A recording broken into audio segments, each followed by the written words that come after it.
Hello, everybody. Hello, everybody. I'm Dr. Thunder, and this is Two Dads React. And that is my collaboration with Tony from God Rules. And this show is very much tin foil hat gang.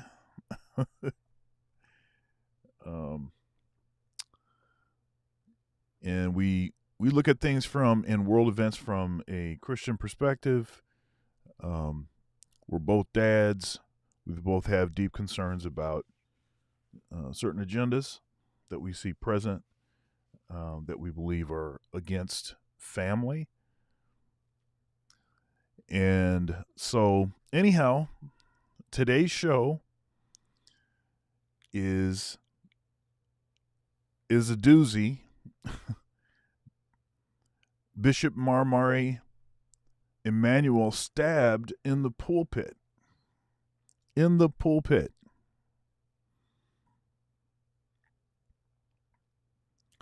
A bishop stabbed in the pulpit. Well, it turns out that this particular bishop has been very, very outspoken, pushing back against certain worldviews. And honestly, it shouldn't be surprising. He's just a traditional Christian. So what it is that he's saying is it's the traditional takes on many of these modern ideas. But anyhow, he was stabbed in the pulpit. So we're going to take a look at that. Stallone has decided, Sylvester Stallone has decided that he's had enough of Hollywood. He is exiting and is just not willing to deal with certain woke agendas that he just does not agree with. We've also got Rihanna and her defaming, mocking Christianity with a recent photo shoot where she's depicted as a 304 nun.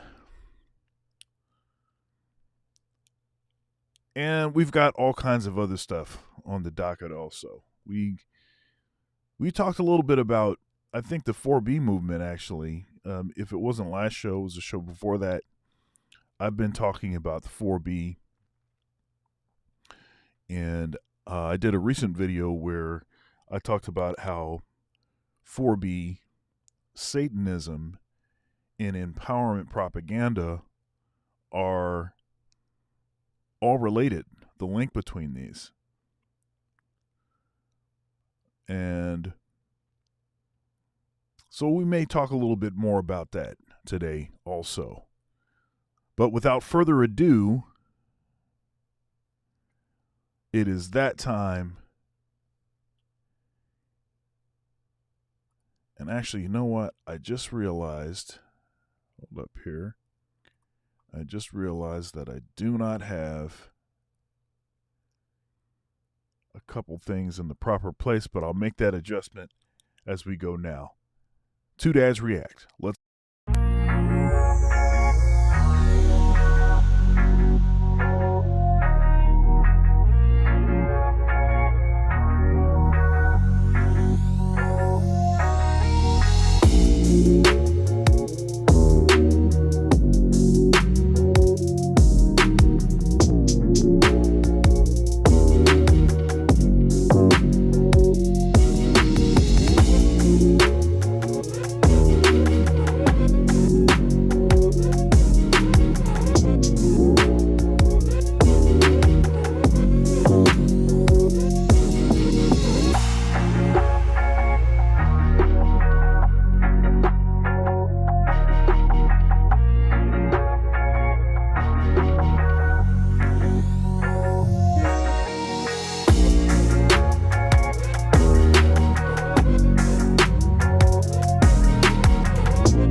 Warning: some viewers may find the following video disturbing. Viewer discretion is advised.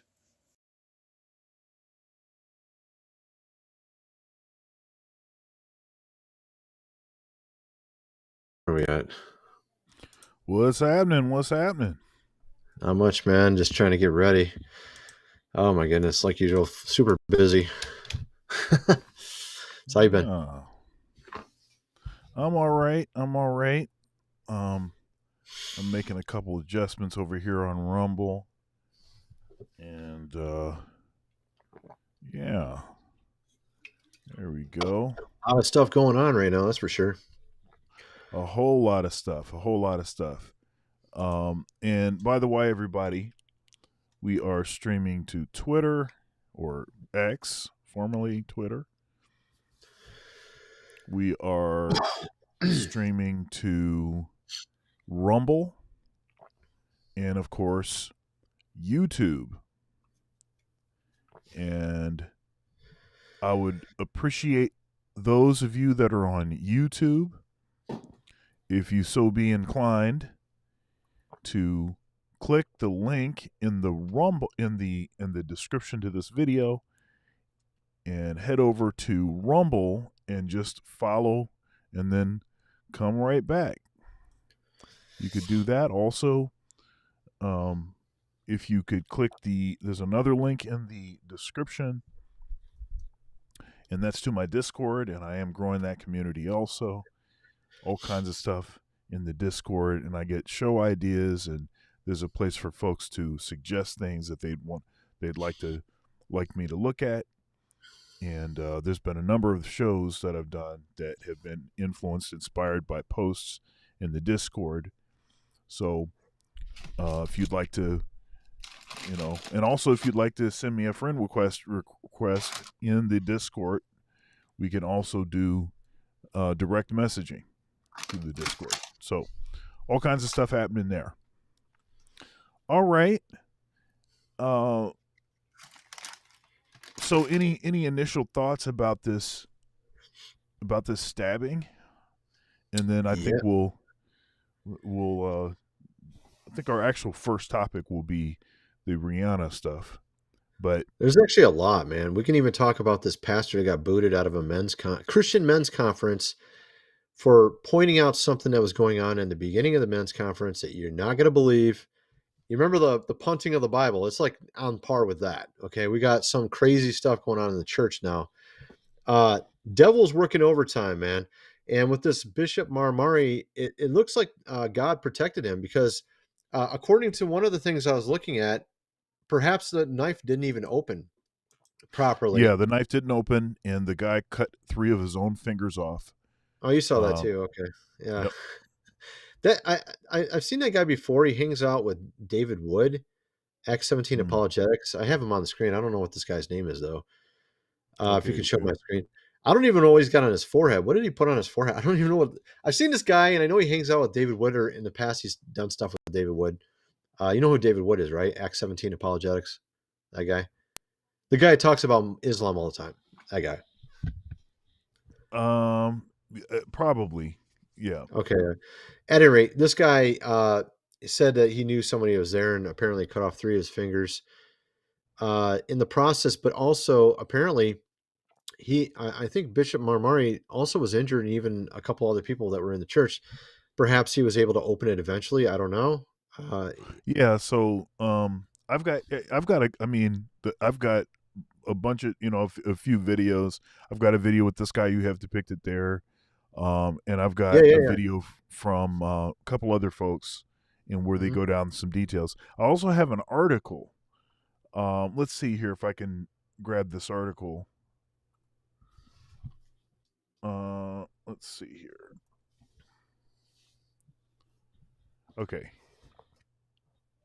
Okay, great. So I'm just gonna allow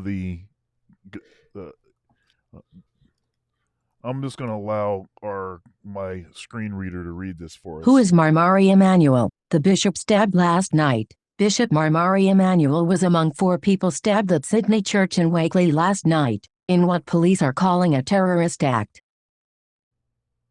Okay, so check this out. They're covering this from a pretty secular kind of perspective. Um, Here we go. Last night's stabbing attack at Christ the Good Shepherd Church in Western Sydney, after which 4 people were taken to hospital, has been described as a terrorist act by NSW Police Commissioner Karen Webb. Bishop Marmari Emmanuel was stabbed during a live-streamed sermon, allegedly by a teenager who was arrested at the scene. He was not on a terrorism watch list and police have said they believe he was acting alone. Emmanuel's condition is critical while the other 3 members of the Assyrian Church's congregation had non-life-threatening injuries. Who is Emmanuel? Krika looks at the history of the ultra-conservative church leader's recent history, and B. There is currently no evidence the following views of Emmanuel's had anything to do with the attack. So far, it's unclear why the incident has been labeled a terrorism act. Bro, this is like such bad information. Like, there's so many things wrong with this article. It's so wrong. It's so wrong. I can prove all that stuff wrong already. Yeah, let's keep going. They're kind of out of pocket with this. Let's keep going. Christian Lives Matter. Emmanuel is the leader of an ultra-conservative sect of the Assyrian Orthodox faith who has attracted hardline Christians in recent years with his anti-LGBTQ+ sermons and pandemic skepticism. A recent video of a representative sermon is titled "Understanding Why LGBT is a Crime Against God." He has said that transgender people, in choosing to be in it, had forfeited their humanity. He was the favorite church leader of the Christian Lives Matter (CLM) movement. Krika has extensively covered the movement, which emanates from a Facebook group with more than 25,000 members. Anatomy of a Media Breakdown, Bondi Junction, Misinformation and Channel 7. Read more. CLM was started in 2017, ostensibly out of concern that Christian brothers and sisters were being persecuted in the Middle East, and frequently campaigns against LGBTQ+ causes and figures. Its following initially grew around opposition to the passage of marriage equality in Australia. In March last year, CLM achieved wider notoriety when violence, foreshadowed and then defended by the group, erupted outside a CLM-promoted event featuring then One Nation MP Mark Latham. 2 men were arrested and riot police were deployed after LGBTQ+ protesters with the group Community Action for Rainbow Rights, CAR, and police were attacked outside the event. CLM denied any responsibility for the violence, joining Latham in blaming CAR. CLM went a step further, doxing individual members of the protest alongside a post saying, "These evil people need to be held responsible for their actions." This is bad information. Well, what it is, it's propaganda. It's propaganda because it's straight wrong. I can prove a lot of that stuff wrong already. It's so obvious. All you got to do is 10 minutes of research. I literally did 10 minutes of research and I already can disprove a lot of that stuff. And they should be updating that article because it's completely wrong. Let me show you this screen right here. I got a screen right here. I can show something on it that shows it's incorrect. Let me see if I can find. Oh, wait a minute. My thing disappeared.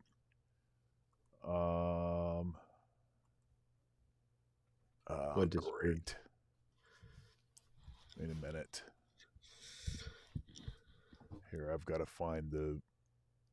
Okay. We have video footage that proves that what he was doing. Why he admitted why he did it right after he did it. He even said why he did it. It says right here, if he didn't curse my prophet, I wouldn't have came here. They even asked him what religion, and it's so obvious what he was there for. He said Allah, Akbar. It's not rocket science. You know what I mean? It clearly was incited because of that. And of course, also, he wasn't in critical condition either, from what I understand. He was in stable condition at the hospital, and he actually got up after the fact and prayed over the guy. It's not what they're saying. I've got it's video. Wrong. I got a video that talks about that. That's why I get sick of this. This news can't even. People like me, you and me, we're getting it right way more often than they do, and then they're supposedly the prime news organizations. They know everything, and they don't know anything. They seem to be getting everything wrong. They get paid millions of dollars. They don't get the news right. Seriously, it's not that hard. You know what I mean? It's not rocket science. So here's actual footage of what happens. So here we go.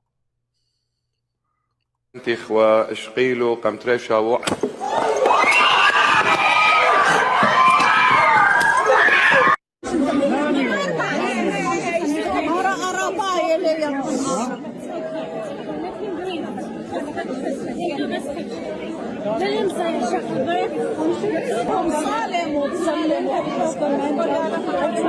don't know where the weapon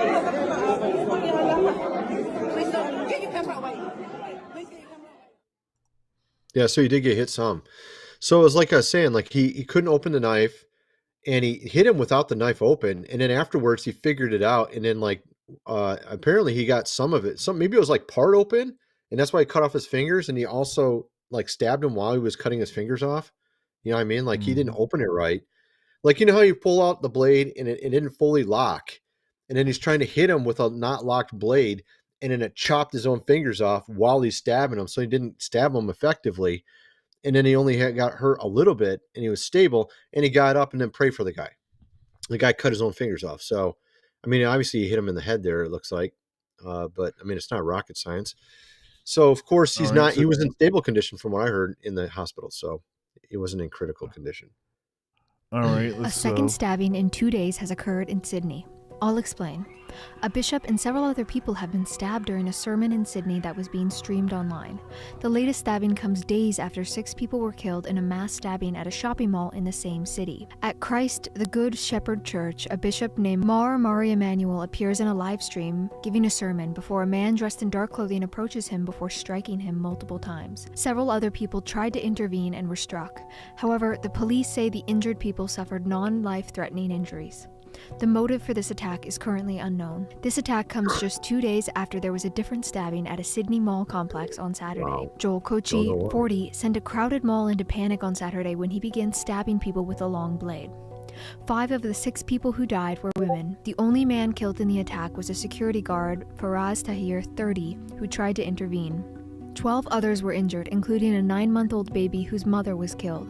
8 people remained in the hospital Monday in conditions ranging from critical to stable, with 4 discharged in the past 24 hours, according to New Wales Minister for Health Ryan Park. To end the violence, Cauchy was shot dead by Inspector Amy Scott, the first officer on the scene. New South Wales Police Commissioner Karen Webb said that while police do not yet know the attacker's motivation, the fact that he appeared to target women is, quote, certainly a line of inquiry for us. Cauchy's family also mentioned that, quote, he has battled with mental health issues since he was a teenager. When asked why his son may have targeted women, Cauchy's father said his son was, quote, a very sick boy, and revealed he probably targeted women during the attack. Out of frustration, he could not get a girlfriend. There is no suggestion that these 2 stabbing events in Sydney are linked. Of course they're not linked, obviously. Yeah, they're not related at all. But you know, that's a goofy. Those are goofy things to put together. I know they're both stabbings, and so maybe that's why they thought, hey, let's put these together.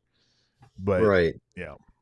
Yeah, then when they happen in Chicago and other cities all the time, but they only tell you about it when it's something that they can use for the news, for some agenda or whatever. Like there's always people dying in lots of places. They just never tell you. Right. But I mean, if it's a prominent person like this guy, you know, Mari Emmanuel, then it's big news. Then they can say like, oh, look what he said. He said all these bad things online, but we can't tell if it's religious motivated whatsoever. So, I mean, even though we have proof, the guy literally admitted it on video himself. The guy did it. Right. So I think, right. I don't know. What do you think, man? I think it's the devil, man, working overtime, you know? I think it's because of the... I tell. Go ahead. I tell people this. You know, it's not going to get better. It's not going to get easier. It's going to get harder. Okay. Well, when you're in the middle I know of a there's fight, a lot of when you're in the middle of a war, it's going to be very hard, and we're in the middle of a war. So, spiritual war, right? We're in a spiritual war, and the devil's working overtime. But once he's defeated, then it's going to be, you know, obviously a lot better. But you know, so yeah. But like I was saying, it's not going to get easy. It's not going to just be easy. You know, it's going to get harder. There's going to be a testing period, and I don't even think we're even close to the peak of the testing period. We're nowhere near that. So this stuff is going to get more intense, and folks are going to have intestinal fortitude to be able to withstand what is coming. And I mean, that's just what it is. It's not going to get easier. It's going to get harder. And those folks that think that there's going to be some sort of easy ripcord pre-tribulation rapture, I think you're going to be in. I think you're going to be in for a rude awakening. Okay, you don't get out of it before you've been tested. You're going to be tested, and then you'll be saved. After you've been tested, definitely we're going to go through a test. Yeah, for yeah. sure. So anyhow, I know that's I used to believe every single different viewpoint on Revelation, like pre-trib, post-trib, mid-trib, and the one I believe today is like completely different than almost anything that's commonly talked about now. I believe that we're actually in the time after the devil got out of the bottomless pit now.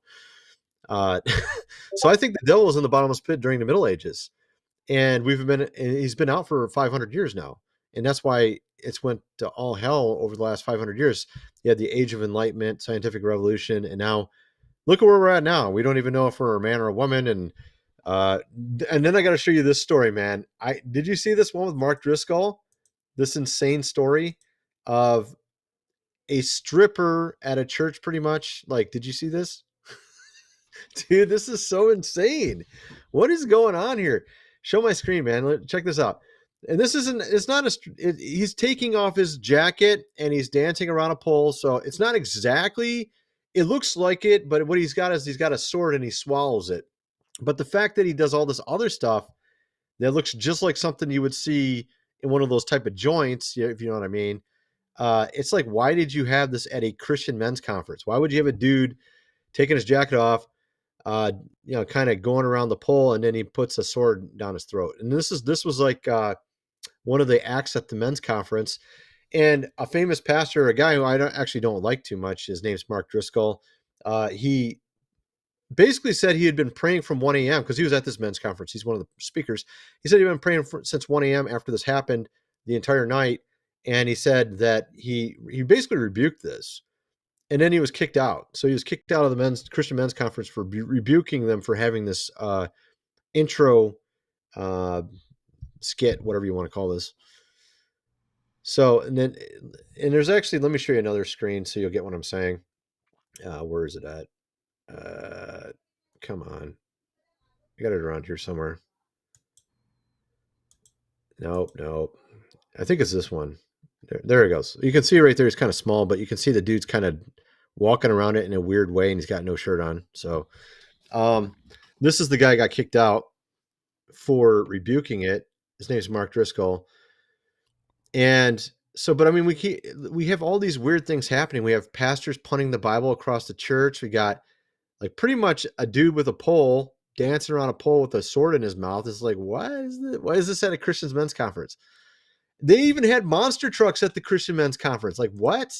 Let me show you that. They had monster trucks there. That was the second act at the Christian men's conference, was monster trucks. I like monster trucks. When I was younger, I used to watch them, Gravedigger, all that. But I mean, I think it's more important to disciple people than like watch monster truck, during a Christian men's conference, if you know what I mean. So, hey, hold up real quick.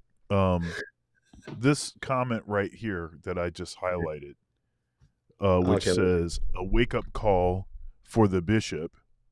He knows his stuff, but his doctrine is all wrong. Perhaps now he will preach appropriately. What that this bishop is saying is all wrong. I don't know much about the guy. He's saying that is wrong. He's right down the middle Orthodox. Yeah, he just basically he's assertive about preaching against clear stuff that the church always preached against, but now most are too liver to say anything. He's just speaking up. Yeah, he's just speaking up. That's all he's doing. He's just speaking up. I mean, he might have a couple things that you and I disagree about, but I mean, he's speaking up. He's speaking really good on a lot of stuff. A lot of stuff I heard him say. I haven't heard him really say anything bad when I've listened to him, but I don't watch him all the time. I've only watched him a couple times, so I don't know much about him. I've seen him a few times, and he's said nothing but things that I agree with. Yeah, I haven't heard him at least the stuff that I saw. That doesn't mean that nobody's perfect, so it doesn't mean that maybe. Yeah, we don't know exactly everything. we don't follow him, so we can't speak for everything he believes. We don't know everything he believes. So we have to put that disclaimer because we don't know. What we've heard is fine, but we haven't watched everything he said. But go ahead, man. Yeah. Well, I mean, so anyhow, but that's goofy. All right. So here, let's do this. So that comment, I mean, you're going to have to be specific. I don't know what the heck you're talking about. There is this one video I saw. It was kind of weird. There's a bishop from another church in Assyria or something that's saying that he can't call himself the bishop of Assyria. It was just kind of like some weird church fight between priests or something. I don't know. It's kind of weird. But go ahead, man. All right. So here we go. So this is this guy is sort of a evangelical kind Ruslan. of guy. Yeah, Ruslan. This guy, he's kind of an No, evangelical. but he's from. Where's he from? He's from another country. He's not from America. He's from where's he from, man? I can't remember. He's not from Assyria. I can't remember what country he's from. Are you talking about the guy on the bottom? Yeah. He's not from America. He's from, like he sounds like American. No. He grew up he grew up in America. He from like his teenage years or something, but he was from another country. Like I can't remember what it was, an Orthodox country, a country with an Orthodox church. So he's familiar with the Orthodox Church. But go ahead. Okay, well, to my knowledge, at least all the stuff that I've seen him produce doesn't sound very Orthodox. No, he's not an Orthodox guy. He's familiar with it, is what I'm saying. And I guess he grew up in the inner city in America somewhere. I don't remember where. But go ahead. All right, so let's take a listen.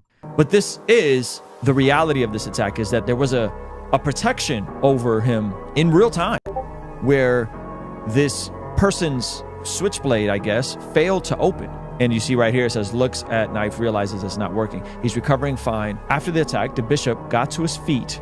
So he was able to get to his feet and placed his hand on the head of the assailant and began praying for him. This is a perfect example to us all when we are under attack by the enemy. Bishop Mari Emmanuel, you are driven by the Jesus Christ, where there is only love and forgiveness towards your attacker. We pray the Lord answers your prayers and for the conversion of your attacker. That's amazing. So it's not that Christians are incapable of showing force. It's not that Christians are incapable of being violent, but what requires more virtue? To be unrestrained with violence in the name of ideology and false religion, or to exemplify true religion by loving your enemy and praying for them. What I'm not saying is allow yourself and your family to be brutalized and victimized. That's not what I'm saying either, because I don't think the scriptures teach that. But what I am saying is I think Bishop Emmanuel exemplified what this looks like and how miraculous the entire situation is. Keep the bishop in prayer. What an example to set for us. He's Armenian. That's what he is. He's Armenian. But he grew up in America from like his teens or something, or when he was younger. But yeah, so he was born in Armenia though. Okay, and then here's that guy that you were talking about right here. And he's got some things to say. Now, I'm in contact with the members of Marmari's church. I'm going to share a miracle. You Muslims, your prophet is dead. He's buried in hell. You're trying to kill us, won't stop that. Here's what I found out. It is truly a miracle, truly a miracle. The knife did not open on his grace. It opened on his own fingers, and he lost 3 fingers with his own sword. See what Jesus did to your Muhammad, Muslims? You see what Jesus did to your Allah? The real God protected his servant Marmari, but your dog, who's like Muhammad, your dog who's burning in hell, the knife did not open on Marmari, and the man ended up cutting 3 of his own fingers. This is Jesus.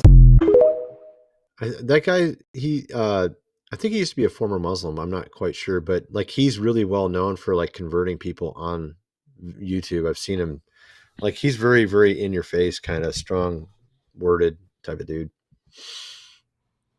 All right, so continuing on, so we talked about that, at least enough for right now. But something else that's going on at the same time, and of course, this is the kind of stuff where, you know, most of your lily-livered, lukewarm, weak Christians probably saw this and said, "Oh, it's not a big deal. This is not a big deal. Who cares? It's just art." It's You just know, art. Really? here we go. That's not Rihanna art, is man. receiving backlash over a controversial nun look. Critics slammed the pop star for disrespecting Christianity. Some fans, however, defended the provocative photo shoot. Anti-Christian? What is this, 1980? I feel like this is truly art. I feel like it's tasteful. Save the self-righteous BS. It's an act. Dude, she looks ugly with that makeup on. It's purposely designed to look that way. It's to make nuns look like a mockery, like a clown. And then she's, essentially sacrileging it by taking, of course, off some of her, clothes. In the process, I think it's basically mocking.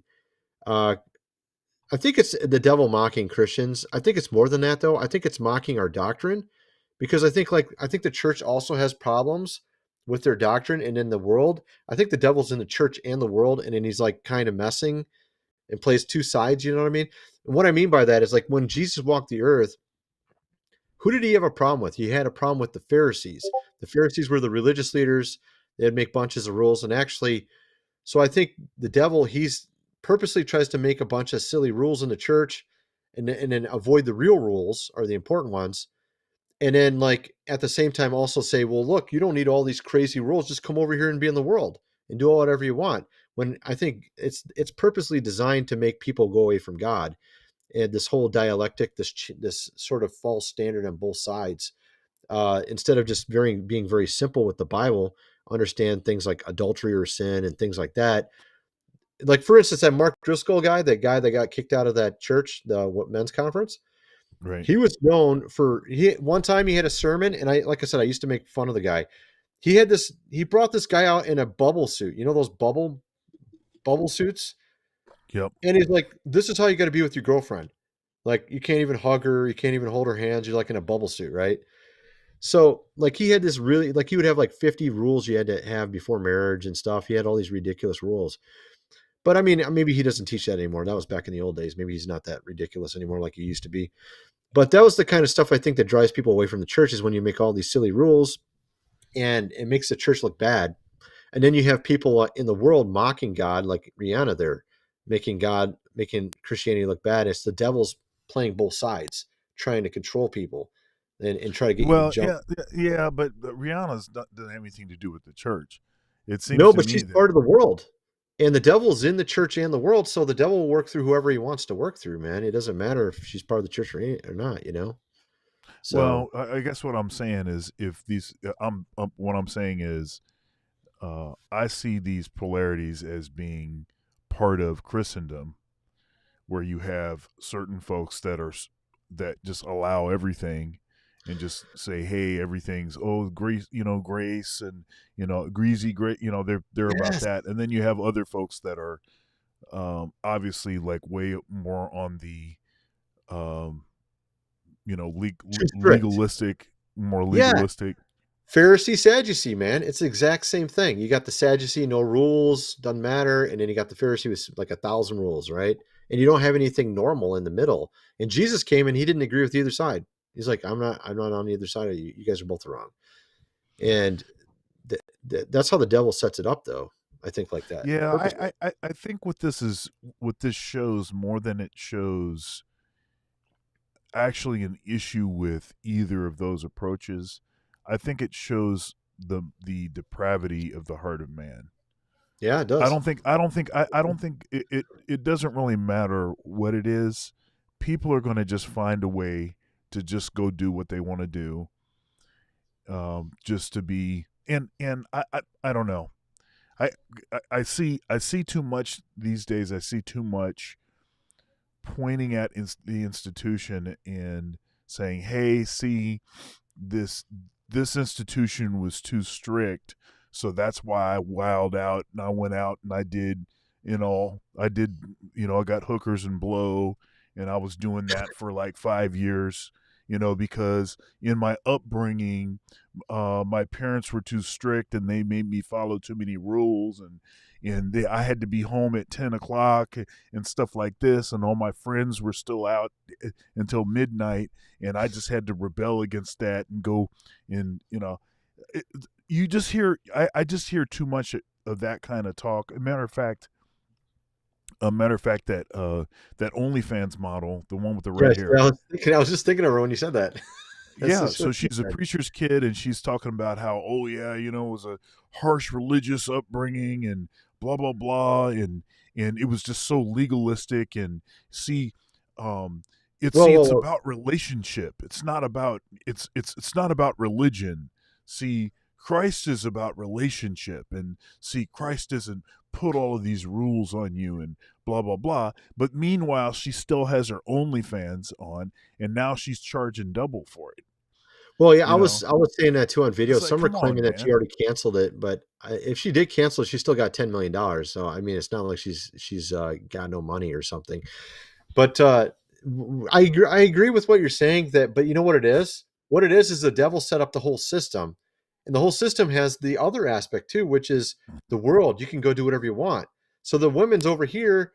I got all these rules, and look over there, grass is green over there because I can do whatever I want over there. Now, if that system wasn't set up that way, like if you're in, like for instance, Israel back in the Old Testament times, there wasn't an area of Israel where you could just do whatever you wanted, when it was actually working right. You know what I mean? It wasn't like there was this dichotomy and there's two sides that you could just jump to the other side unless you were rebelling against God. And then so there's like a lot of complexity to it. But I think it is partially though, the devil just slightly alters the doctrine just a little bit, just enough to throw it off. You know what I mean? And then he'll also clock this thing just a little bit the wrong way. And then it causes this huge like jump back and forth between basically being a chaste person And and here's like OnlyFans person type thing. yeah, and here's the other thing. I think the devil gets a lot of credit for stuff that he has nothing to do with. Well, I think all it takes is for selfish human beings to just go for the gusto, and the devil can stand out the way and be like, "Hey, I'm going to get all the credit for this, but I didn't have nothing to do with that." well, clearly people have sinful nature and are going to do wrong. And I think the Middle Ages is a good example. The Middle Ages, you didn't have this going on, what we're seeing right now. And I think that's because the devil was locked up in the bottomless pit. That's my opinion. I could be right. I think I'm right. I've proven it on video in various ways, but I think he's way smarter than people realize. Like, I think he's much smarter than his minions are. So his minions know how to tempt you and stuff, but he's got some clever stuff. He plays some clever tricks. And one of them is the female warrior, which is where we get feminism and all this stuff from.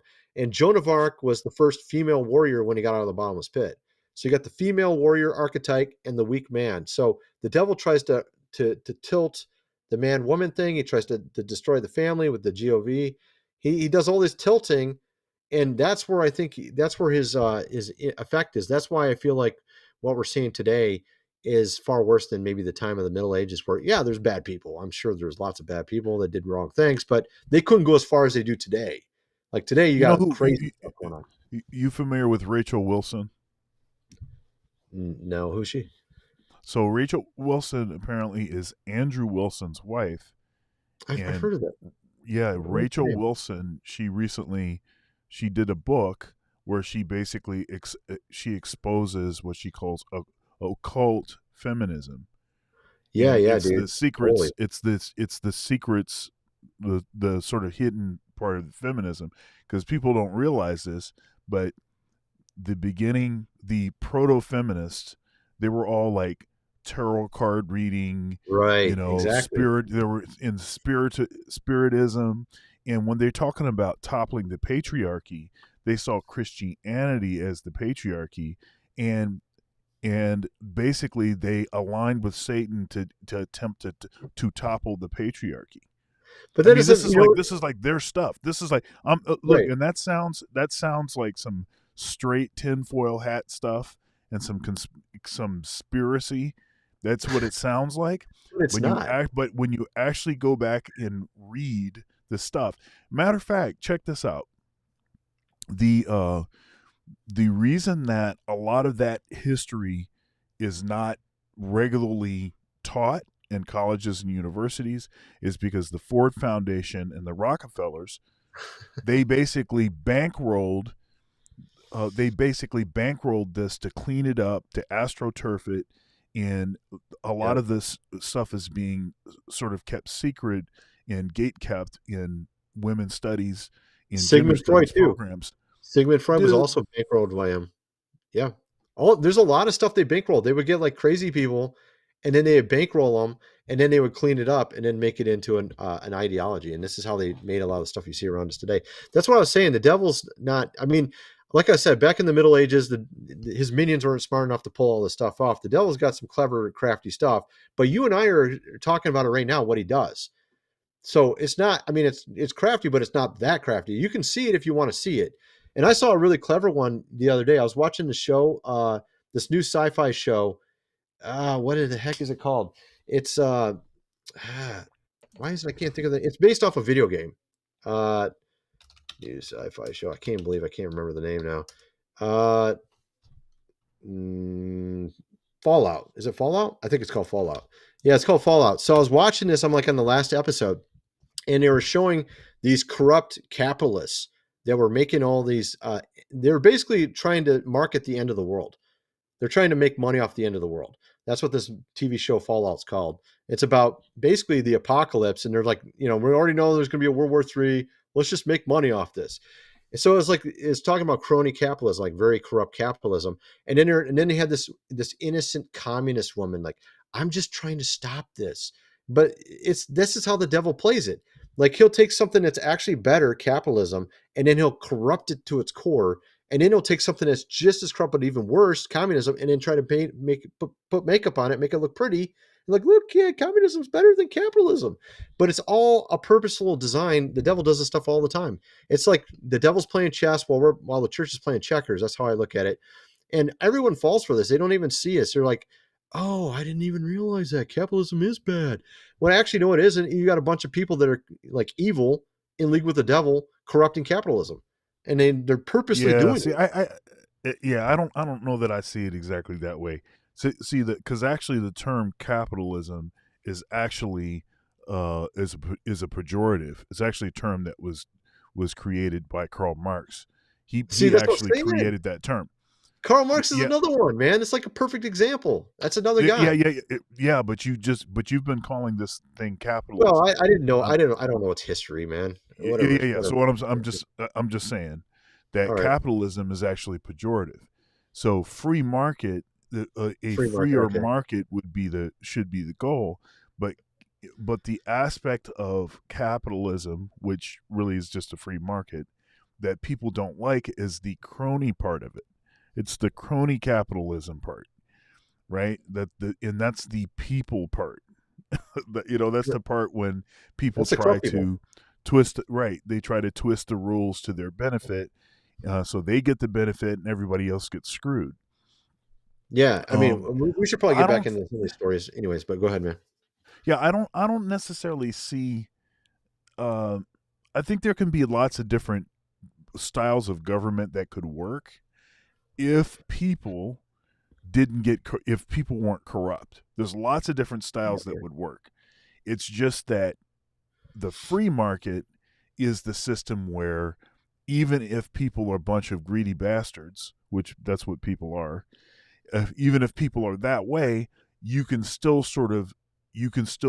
use that greedy sort of nature that people have as a way to actually improve living conditions for other people, because you create these technologies, you get filthy rich, but then it also makes life better for other people, so that kind of a thing. So at least the sort of depraved nature of mankind can actually somehow be used to produce something good.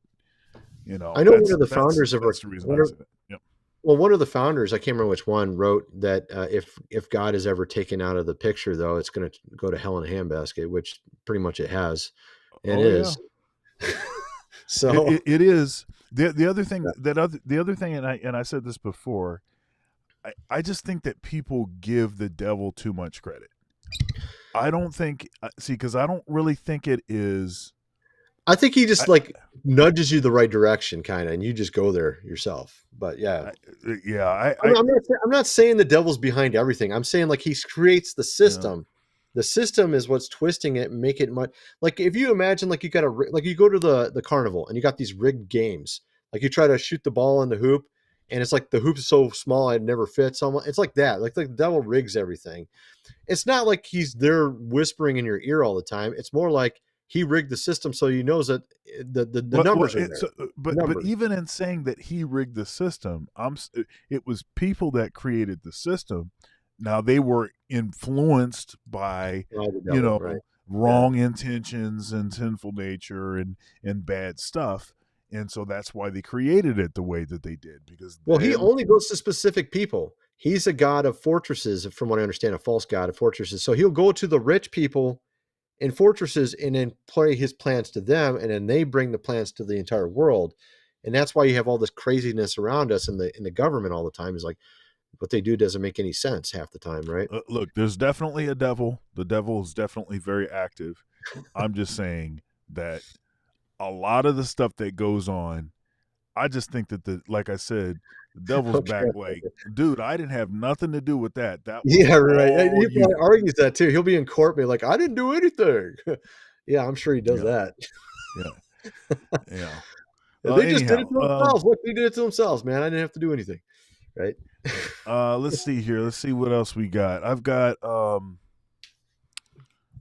okay, let's talk about Sly.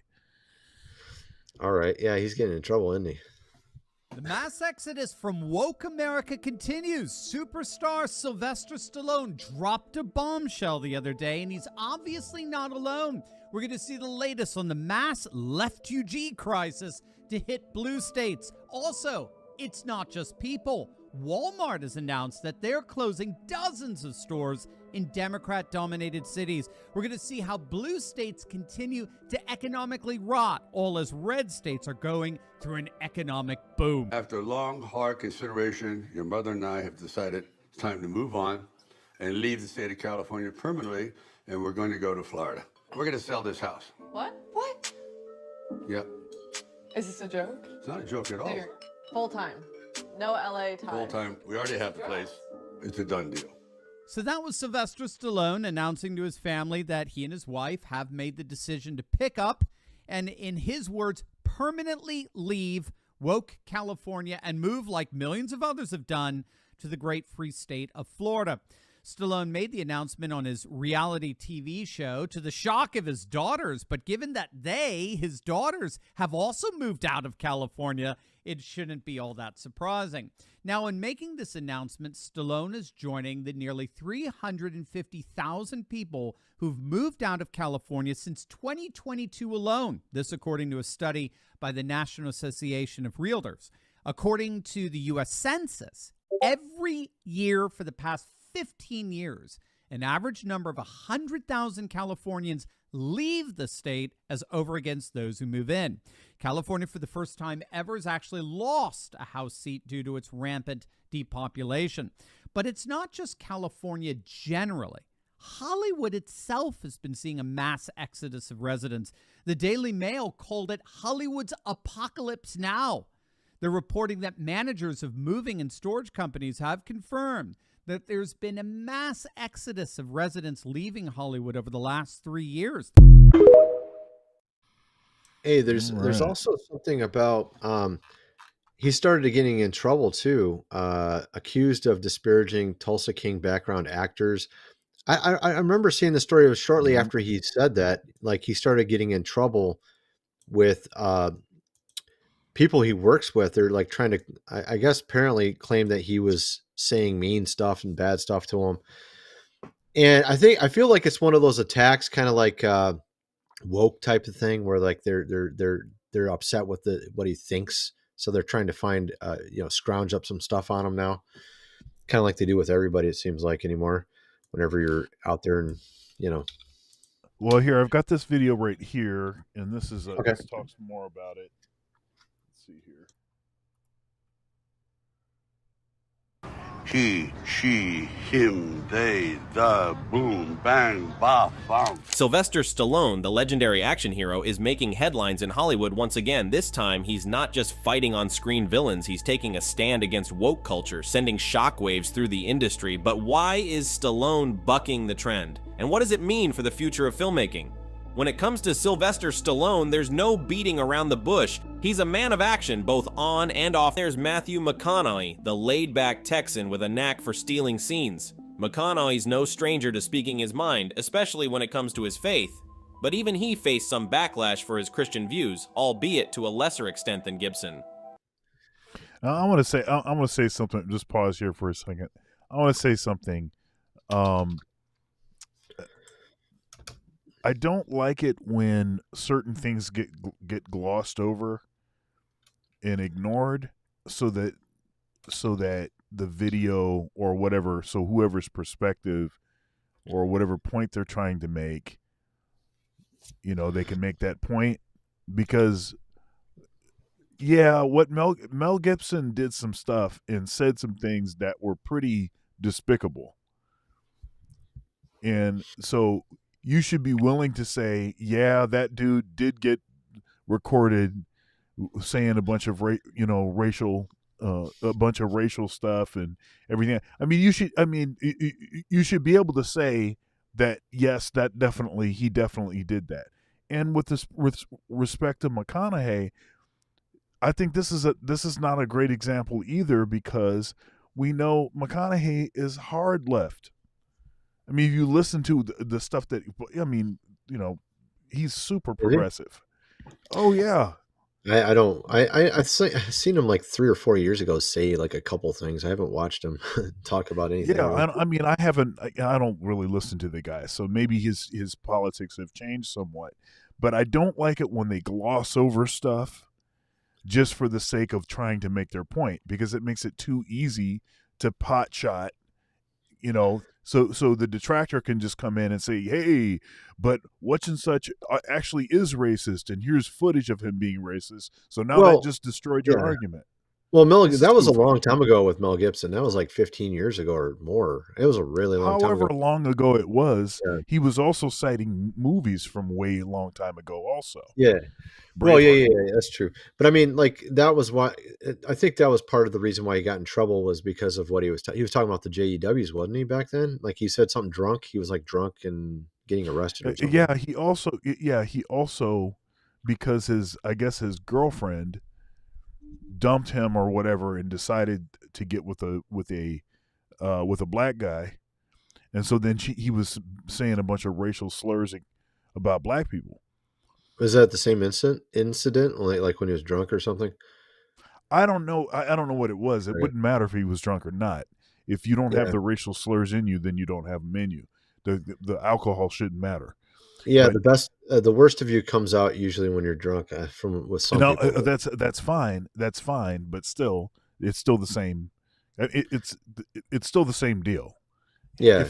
No. But I mean, like, on the I think surface or if it's deep down, it doesn't matter. Same difference. He apologized many times though, but I think he was sorry for that. But I mean, the problem is that with Hollywood though, you even have Jim Caviezel. He's done nothing wrong. They held on to Disney held on to his movie for like 5 years and wouldn't release it because, interestingly, Disney has their own seedy background that kind of relates to the movie in some respects, not exactly, but there are actually some interesting things that connect there. Then, of course, you have all these guys that are really terrible, like Weinstein in Hollywood, that got away with things forever, and everybody was all happy about him. Like Oprah was even friends with Weinstein. Oh, he's a great guy, and this guy was horrible. But then you have, but of course, that's in conjunction. I mean, that's consistent with what they did. It's a little complex. I see what you're saying. It's complex. It's not simple, right? Yeah, it's consistent with the way that things have happened with Trump, right? So everybody knew Trump before. They're buddy. Right. Everybody knew exactly the kind of guy he was, the kind of stuff he was doing. That they knew that he was a womanizer and that he was doing X, Y, and Z. They already knew all that stuff. But hey, this is my buddy. He's got a lot of money. If I need some money, if I need some support like this, hey, I don't mind. Hey, let me get my picture with Trump. You know, everybody's fine until he says I want to be president, and then now everything changes. It tells you all those people who there's money behind them, and the money behind all those people in Hollywood don't like the fact that Trump is running for president. Whatever the reason why, that's what it is. It's not just like they all suddenly just had their brain split and they're like, oh, I hate him now. Like, obviously there's something driving them to hate him. And the media is a big part of it. The media is a big part of it, but who's behind the media? And who's the one giving the script to the media? So, you know, there's someone at the top with a lot of money that didn't like him for some reason, and that's why they don't want him to be there. It's obvious why they don't like him. I mean, he just does what he wants. Understand why they don't like him. I'm just saying because he doesn't do what they say. Yeah, what I'm saying is that they didn't care about any of that stuff prior. Right. And they were buddy. Everybody loved The Apprentice and all like this. Everybody was watching the guy. Nobody had an issue. But then the stuff turns on a dime. Oh yeah, it was really kind of weird. It was really weird too, because like, I mean, it just changed really quickly, very, very fast. And look, I'm not, and you know, I didn't vote for Trump, and I don't intend to vote for him either. But that's when America changed too. Is right around the time he started running. Just like everything went backwards ever since. Now, some people claim, oh, it went back to normal after he was gone. No, it didn't. It's still way backwards. Everything's been back ever since he ran. Everything went a different direction. It's not like in the old days where they were hiding all their stuff and just pretending to be a good old Christian like George Bush or something when he wasn't one, you know what I mean? Like a good old Christian, you know, like acting like everything's, you know, they were like normal. They were for marriage. They were for family. They were against this, that, and the other. Everybody was. Now, hey, Biden's Catholic. It's like crazy. Hey, Biden is Catholic. Oh yeah. I mean, give me a break, dude. Goodness gracious. The guy was asking for more Roe. He wanted Roe to come back. What was this guy? Kerry. Who's the Democratic front runner? No, Kerry. Oh. You're talking about front runner? What was his name? What's the name? Kerry. He ended up being like a Secretary of State or something for. Oh! You're talking about the guy that ran before for president. He's like really tall. Yeah, Kerry. I know what you're talking about. He was supposedly he was Catholic. Oh god, dude, they're like such fake Catholics. It's not even funny. I mean, they're as fake as Pope Francis. I mean, Pope Francis seems fake to me as well. Like they contradict everything in the Catholic doctrine. I mean, you're not Catholic if you contradict. It doesn't matter who you say you are. If you not contradict everything that you're supposed to believe, it's a joke. At that point, I'd argue that the Pope is a great deal more of an earnest Catholic than Kerry or Joe Biden. Well, I mean, yeah, it'd be kind of hard. It'd be kind of hard to beat Biden at that. I'm pretty sure. Biden put another day on Easter, a rainbow day, and then he said, "Don't paint anything religious on the eggs." And then he recently said, "I want Roe v. Wade to come back." I'm like, dude, you say you're a Catholic? What are you talking about, dude? This is such a joke. That's a joke, man. It's like pathetic. Yeah, the Catholic Church has been the most. The Catholic Church has been the most, like, pro-life, like, exactly, pro-life all the time, against birth control, against anything that could be an abortifacient, has been like straight arrow on that.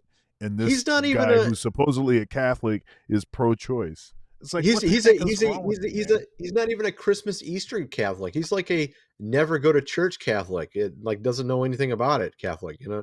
Like he doesn't even celebrate Easter. Like he's celebrating other rainbow days and stuff like that, dude. Like he's like, you're not even a fake Catholic, bro. You can't even go to church on 2 days of the year. Like you're so not even remotely. And I mean, this isn't like like it's so obvious. Like anybody has a brain in there, I can see this. I mean, seriously, come on, give me a break. Yeah. All right, let's here. I wanted to. Let's keep going with the video here. All right. It's like Hollywood's got this unwritten rule: conform or face the consequences. Now let's get back to Sly Stallone. Here's a guy who's not afraid to shake things up, even if it means rocking the boat in Hollywood. Stallone's been around the block a few times, and he's seen firsthand how the industry can chew you up and spit you out if you don't toe the line. But Stallone, he's not about to play by their rules. Nope, he's blazing his trail. Consequences be damned. Whether it's standing up against woke culture or refusing to bow down to political correctness, Stallone's not backing down. He's like a modern-day cowboy riding into town and taking on the bad guys no matter the odds. Back in the 80s and 90s, Stallone wasn't the only big name in town. You had legends like Arnold Schwarzenegger, the Austrian oak himself, dominating the silver screen with his muscles and one-liners. But here's the thing, while Schwarzenegger was pumping out blockbusters left and right, Stallone was carving out his niche. Sure, they both played tough guys, but Stallone brought something different to the table. He was more than just muscles and mayhem, he had a heart. Nowadays, Stallone's still kicking butt and taking names, but there's something deeper going on beneath the surface. If you take a closer look at his recent films, you'll notice a common thread running through them: patriotism and family values, because he knows that's what this country needs the most. It's just you, your family, and half the civilized world. Whether he's playing a grizzled veteran in Rambo or a retired boxer in Creed, Stallone's characters always have one thing in common: a strong sense of duty and loyalty. It's like he's on a mission to remind audiences of the values that made America great in the first place. Take Rambo Last Blood, for example. Yeah, and I'm going to say this, and I'm going to say this too, and we played enough of that video, but I'm going to say this too. And this, people tend to do this. They get into this hero worship thing. So, all right, I like Stallone too. Stallone's great. Maybe the last few movies have had a certain theme to them. That's great too. But if you don't think that money was related to the topics that the movies, or the values that the movies were expressing, then I think you're wrong. Then you're naive. So it's likely that the topics, the values that he was putting forth, he may agree with those, but it's likely that they focus grouped those movie ideas to figure out which one would tend to perform the best, and he did a few movies with the same sort of themes. That's not to say that he doesn't have good values. It's just to say that to act like he's basically getting out here and putting himself on the line and putting his money on the line, he's not doing that because he's not dumb. I mean, I understand what you're saying, because like Mel Gibson put his money on the line a little bit, Jim Caviezel as well. But what you're saying, I understand, but I think the bar is so low now that like we just want people to make movies that make sense and actually want to watch them. We don't want a bunch of woke stuff in there, but they're like focus grouping on that. How can we get this message into this movie and people watch it and still pay us and actually not like, boycott our movies or whatever. So we want, a lot of people are just like, their bar is so low. They're like, just make movies we want to watch, bro. Like, you know what I mean? Yeah. That's where it's at, man. It's so bad now. It's like, and they don't even want to do that. They don't even want to do that. Like, we want to do that. Yeah, I totally agree that people are getting tired of seeing the same like agendas like expressed like every opportunity in these movies. I thought I was going to get away from it with that that sci-fi show I was just telling you about. It was based on a video game where essentially like it's I already forgot the name again. How is it I always forget this name? I just showed it a minute ago. What was it? It was a video game movie. Reacher? No, God, dude, what the heck? It just came out. No, TV show. It just came out. It's about vaults and stuff. TV show. Goodness. Fallout. God, I keep forgetting the name. Okay, yeah. I never played the video game. I just watched the TV series. It was like really good all the way until the last episode, and then like I bet you most people will still think it's great, but like I saw through what they were trying to do. They were saying capitalism's evil, and then they took this woman and she said she was a communist, but she actually wasn't one. She says, I'm just pretending to be a communist because I'm against these crony capitalists, which is like kind of like, like twisting everything and twisting and trying to, you know, put light for dark and dark for light kind of thing. I hate that. Like they're always trying to twist the truth and make it into something else, you know, because Yeah, you communism remember. is not a solution. You got Karl Marx, and that's infested everything. You got it all throughout the culture, and there's a different version that you see in America now. I mean, Karl Marx, all his writings, you got feminism, you got cultural versions, you got the government versions, and they haven't brought any good to anybody anywhere. Like it's just all destroying society, you know. And then they want to Yeah, try to I paint think. that as beautiful, and then like crony capitalism is evil. Of course, crony capitalism is evil, but that doesn't mean there isn't a version that's better than communism. You know what I mean? Like it's silly. Yeah, again, I Tell them to think go live that in there North Korea, are. man. Go live in, and Yeah, see, China's not even acceptable either. China's not an acceptable answer because if you look at China, they used to not, under Mao they had starvation, and then they finally his political opponent they put in prison. They finally let his ideas go forward. Free market. They had free market in China, and that's why they got the economy they have today. It's not because of communism, it's because of the free market allowed in communist China. That's why it's the way it is now. And that's why it actually got successful. But I they just think keep that. pushing, you know what I Yeah, mean? I think that there are several styles of government that could work. Well, yeah, I think the kings, reason that royalty, I they understand. don't work, Yeah. I think the reason that they don't work is because people figure out a way to screw it up every time. Well, And well, the reason communism that is not like what it says it is. It's like it's a scam. It's a scam. Whatever. I can't think of the right well, word. It's a yeah, but so like is a Ponzi scheme. that's true, but so is crony capitalism. Well, yeah, it's the same And thing. the I mean, thing but it's not is the that same exactly. But yeah, well, yeah, same idea. so here's the issue with the crony capitalism thing, right?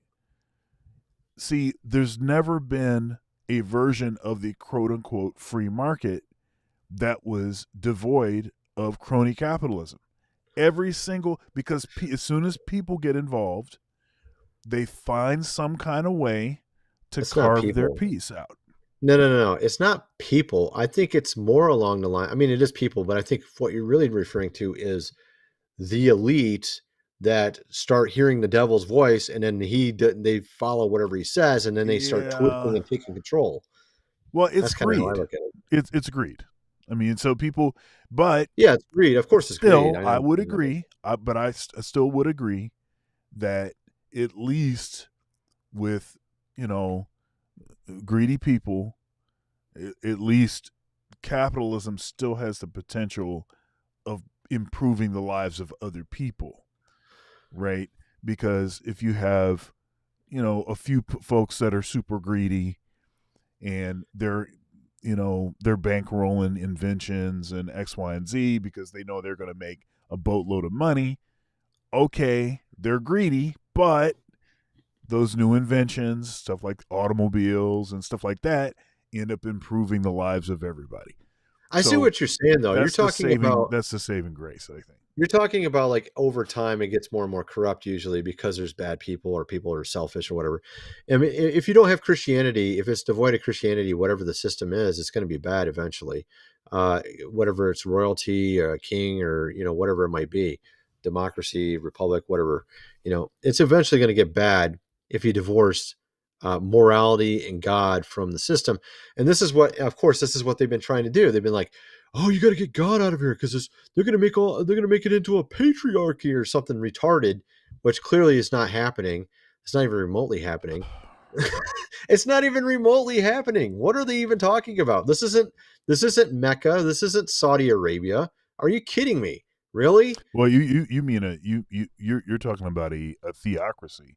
You're not talking No, about well, I mean, patriarchy. no, You're but talking about theocracy. well, the fact is they have men that can have multiple wives, for example. If you're going to say patriarchy, you might as well talk about the elephant in the room. It's not one man and one woman. So they keep talking like, oh, America's a patriarchy. Really? Wow. It doesn't look anything like one. It's a joke. It's not even remotely a patriarchy. America is not even close to a patriarchy.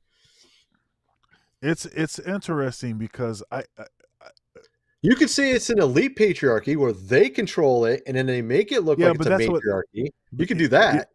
That might be the case. But that's been my argument the whole time, though, because the patriarchy has only really been ever the king and his court.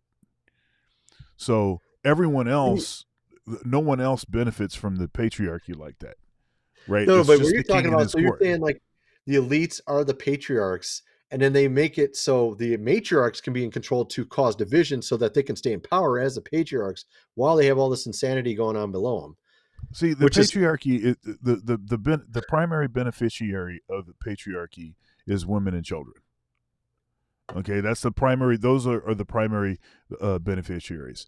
The ones actually have been most mutilated and discarded and treated as if they were just utilities and, basically expendable have been men. But the They're reason the ones why that die in wars. They're the ones but that why? Because these guys see us as competition. The guys at the top see you and I as competition. And they step down on us. Well, I don't know because they don't want us to rise up and have power. They want to be in power forever. You know what I mean? Yeah, perhaps I think that's like a secondary. I think that's a secondary thing. I think if you have the power and you can basically control, you own because the king and his court. So the thing is that the king owns the land. They own everything. So that's the way that works. So anybody that exists in the king's land, he can tell you what to do. He has control. So and then you have like barons and dukes and all like this. All of that stuff is part of the king's court. So to the extent that they're associated with that, they have that sort of power, right? But the issue is that you hear all of this railing against the patriarchy, in them calling it basically the patriarchy is Christianity, and so then basically what that means is that every single man has this sort of power over every single woman, or some have some sort of privilege, which no, that's not actually really what it is. The privilege actually is for the king and his court. And frankly, and people don't like this, it's also for the women that are the king. When I say the king and his court, that's the queen, that's princesses, that's duchesses, that's all of the women up there too. So they're part of the patriarchy also. The primary beneficiaries of the patriarchy, again, actually, have been right. women and children. Now, have you heard of this thing called King John and the Magna Carta? Have you ever heard about this little theory?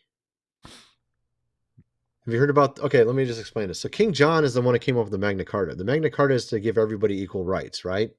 Sure. Now, what's interesting is all the presidents in America, most of them are actually related to King John.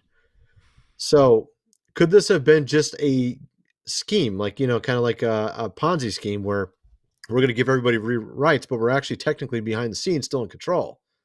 See what I mean? So the Magna Carta was to give us rights, but actually, no, he didn't. He's just like a fake. It's like a Ponzi scheme. Like you can join in too and make money, but we're at the top and you can never get there, kind of thing. So I think there is something to that. A lot of the presidents are related to King John. Yep. You've heard of that then? Okay. Yeah. I mean, this is short. They did there was like the research project that the lineage of like presidents of the United States, and they're like disproportionately they're like all related to like Rockefellers, or like they're all like related to like big like power families. Yeah, exactly. Historical power families, and it's like it's not really this sort of. It's called America, but meritocracy is not really a thing. I mean, it's a thing to a certain extent, but there's clearly a glass ceiling for most people. There clearly is a glass ceiling, and it's only these uber ultra elites that don't have any of those restrictions. So if you want to rail against the patriarchy, I'm okay if you rail against that upper elite. That's fine. But don't be looking at me because I don't have Yeah. anything to do with that. Yeah, we don't got What is the that? power, What man. am I? We don't got the power. That's right. So anyhow, Yeah. let's see here. That's good. Let's see what we got here. So this is Jack Reacher, you know, Alan Richson. Now this is not a pro Alan Richson video, okay? And there's some language in this, so I'm apologizing, folks, for the language. But take a listen. You'll hear the sort of perspective, the bias, pretty quickly. Here we go. So the Reacher star Alan Richson, who I've come to think is such a interesting person. I just see a lot of clips of him from older shows, and the things he says. He's funny, he's cool, he's badass. He attacks Christians who support rapist Trump. He's their poster child. Where's the lie? Where's the fucking lie? I find that some Christians, are really like protective of the wrong people and make excuses for the wrong people. But when it comes to people in the LGBTQ community, all of a sudden sin, and that's not in the Bible, and this isn't what God wants. It's like their response. But to people like Donald Trump and rapists and pastors that sin, men that sin, it's like, God loves you, he forgives you, which is the most frustrating thing. And this person decided to tweet and say, you play a tough guy on TV. You're not actually tough. Now fuck off. Sir, I think you might want to sit this one out. I think that man will turn you into a slinky. I think if that man pulled up to your house and rang your doorbell, you would open the door and immediately drop dead. You shit your pants, pissing everywhere, throwing up. Let's not go there. Well, you don't know how tall that guy is. We don't know how big that guy is. He might look a little thin, but he could be 6'5". We don't know how big that dude is. That picture. So so there's a couple. There was a couple things, watching that. So obviously, the gentleman commenting is pro rainbow, and he thinks that Christians are being hypocrites by calling out rainbow stuff, but not calling out other stuff. And I would happen to agree. I agree with that. I think if you're going to be calling stuff out, you should just be calling stuff out. So I'm with that. That's not an excuse. That doesn't make it okay to do certain things or to excuse other things because you see other people excusing this other stuff over there. I don't like it when people do that. Well, I'm not going to follow this thing I know that I should be following, or I'm not going to discontinue indulging in this particular kind of sin because you guys over there are still participating in that sin over there. So you're no better than me. So I'm just going to stay this way. Nobody's perfect. And you shouldn't be looking at other people for what the standard is. You should be looking to God for what the standard is. You should be looking to Jesus. You should be looking at the lives of the saints, folks that lived actually good lives and did well. You should look at them. You shouldn't be looking at like some preacher that's got like, 2 families, and neither of which know about the other. Come on. Well, I mean, there was like one thing he said that I thought was kind of curious. He said that police, kill people all the time, and I think technically he's kind of right. I mean, I wouldn't say that it's not always unjustified because there's a lot of police killings that probably are justified. But I mean, there are some times where I think they just go way over force. You know what I mean? Like it's just kind of retarded how they are sometimes. Like they'll treat you like garbage. And then you've seen videos like that. I saw this one guy. He was mentally handicapped. He's in a Walmart and he's trying to buy a bike and he's using cash and change and he's trying to count it out. And he was taking too long and they literally arrested him, like threw him to the ground. I'm like, dude, he's like mentally retarded. Why are you attacking a guy trying to pay for a bike that's mentally retarded? They wouldn't even give him any time to pay for it because he didn't know what he was doing. He's like, it's like really annoying to see stuff like that. But there's a lot of videos of police going crazy. I saw this one video where they're like literally going through the city and just shooting out of the car. It's like freaking Grand Theft Auto, and there's like bullets going into houses and stuff. And I'm like, there's no excuse. There's like not good training for some of these cops. Some of these cops have zero, like really terrible training, and more often than not, it's not always, but I've seen more women that are cops do this stuff than men. But it is pretty pathetic that they must have really not the best training in some of these cities. So that was one thing he said that I actually kind of agree with. But I mean, it shouldn't be something that's turned into some rage fest where you go marching through cities and destroy them. But I do think that there is something wrong with the police departments, you know what I mean, in some of these cities, and they're clearly not doing their job right. But what he was saying about Trump being a RAPE guy, it's not true. There's no actually proof that he ever did that. He might be a male chauvinist pig or whatever you want to call him, but that is, that's something people overlook considering looking at Biden. I mean, Biden's just this, I mean, goodness gracious. Look at Biden's son, dude. Look at Biden. His son was calling him PEDO, Pete. That's what his nickname was for his father. So his dad's doing some weird stuff, dude. Biden is like the worst ever, from what I can tell. I'm honestly, maybe there were some worse ones in the past, but I don't know. But in my lifetime, he's the worst one ever.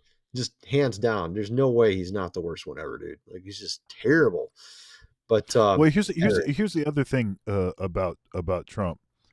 Okay, you can say, okay, he's a male chauvinist pig.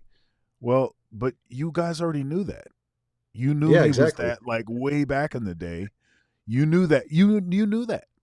You knew that. You knew the way that he talked. You knew he was a womanizer. You knew he had, he was paying, P stars, corn stars for favors. You knew that he was doing all of that stuff. You knew that. So now why are you acting like that's an issue?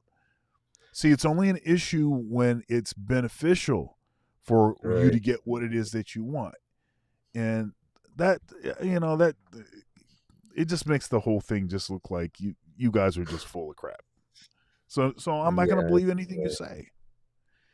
I mean, but there is some stuff that he said, but I kind of feel like Alan Richardson is just trying to make sure he stays in Hollywood and doesn't get kicked out a little bit, because he said some stuff that seemed like he's a little bit out there, just to make sure, hey, don't cancel me.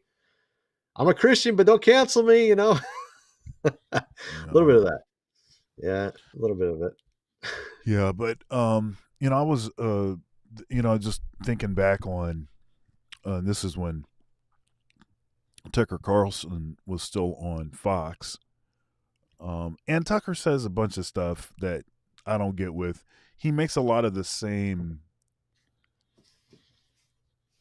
nuance errors that I find political types on the right and like libertarian kind. They have certain nuance gaps that they tend to they consistently make.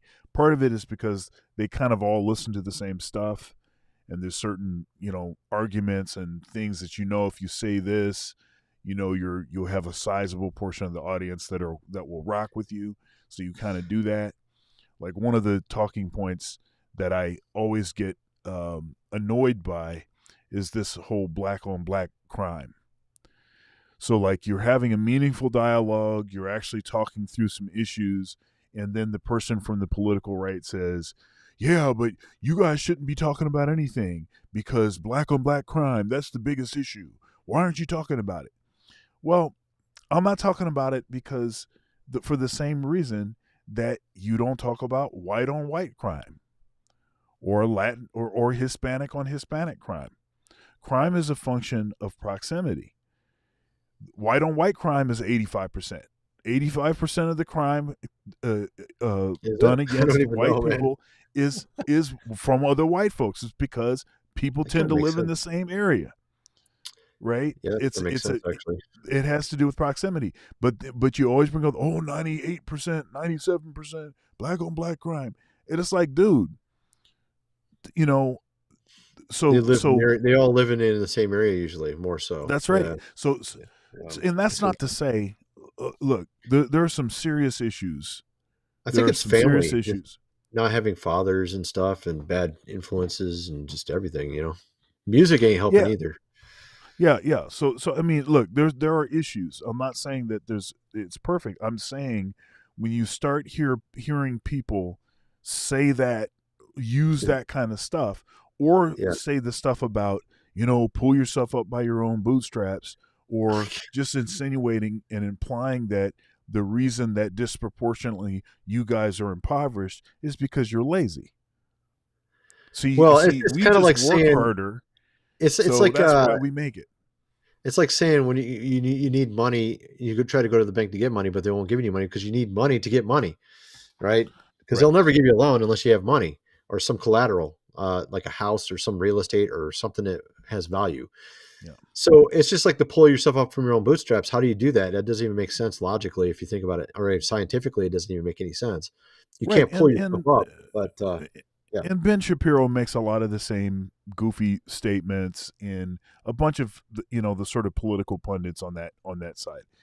That being said, I like Tucker because he tends to be an equal opportunity critiquer of any sort of authoritarianism. So he doesn't like that. He doesn't like authoritarianism.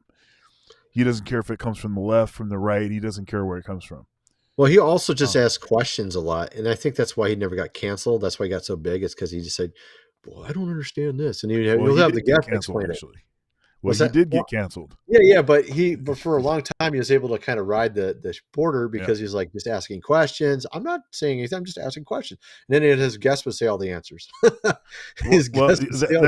That's true, but he's also, in particular, he did this piece on why he thinks that there's such like a specific targeting from the rainbow community of Christians, of Christianity, and he was talking about how the reason is because on one side of this, you have people saying, I am who I am.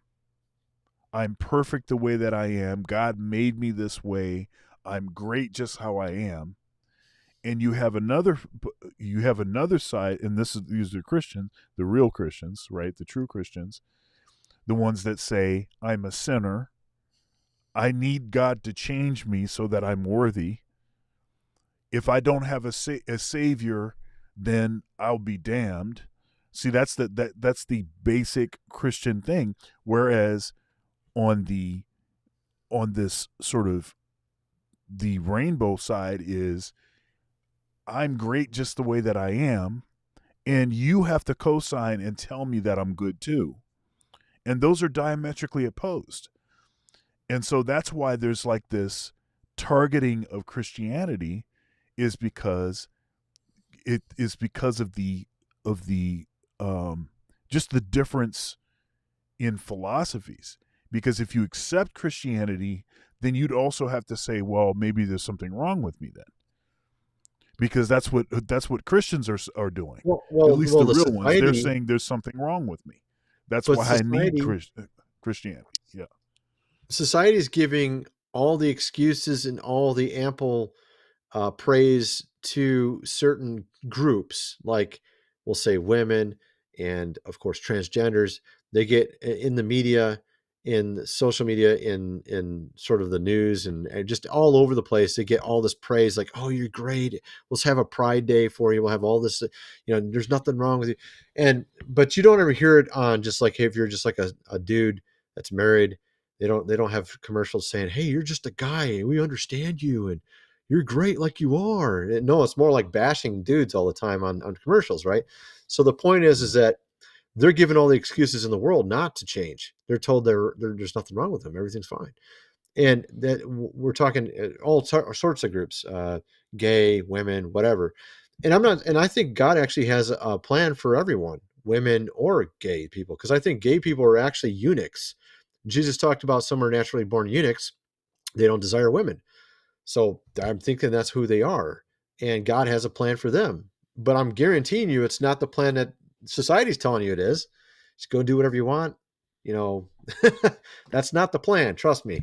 And of course, it's not us trying to convert them to make them into married men, because that, you know, like the governor of my state, Pence, he was into that whole conversion, you know, therapy thing, right? That stuff don't work out when maybe they're born not liking women, so you shouldn't force them to marry women. Like, you know what I mean? Maybe they're just supposed to be single or whatever. But you see what I mean? So like you have all this weird stuff going on in our society. You shouldn't be trying to, you know, use some weird therapy on them. And I think at the same time, they're being manipulated by social media, telling them that, hey, you should live this way. You should be with 100 men or this, that, or the other. And it's okay. It's all good. So I think it's the same with women too. Same with women. Same thing. You know, you got all these excuses to act wrong behavior, you know? Yeah. See, I think that there's a nuance here. So we know that there is a disproportionate connection between men, in particular, men that identify as gay, and stuff that happened to them when they were kids. We know that there's a disproportionate connection between that. It happens to girls too, man. Like it does happen to girls, but it doesn't do the same. It doesn't have the same. It doesn't tend to have the same outcome. Well, my aunt's sometimes friend, it does. Sometimes she it had doesn't. a husband that was abusive, and then she became lesbian. And then I knew a girl in my church, same thing. She had a ridiculous husband. He was just a ridiculous guy. And she ended up becoming one later too. Like they stopped trusting. So stopped trusting men. but understand, I'm talking about what happens when they're kids. I'm not talking about that's different. Yeah, that's a different thing. Right, yeah. right. So there seems to be a disproportionate connection between stuff that happens to boys when they're kids and them when they become adults identifying as gay. There's been a lot of studies on this. There's a disproportionate connection there. And this is one of the reasons why it's so important to protect children, because if you can confuse a kid about their sexuality when they're a kid, they won't be able to fix that.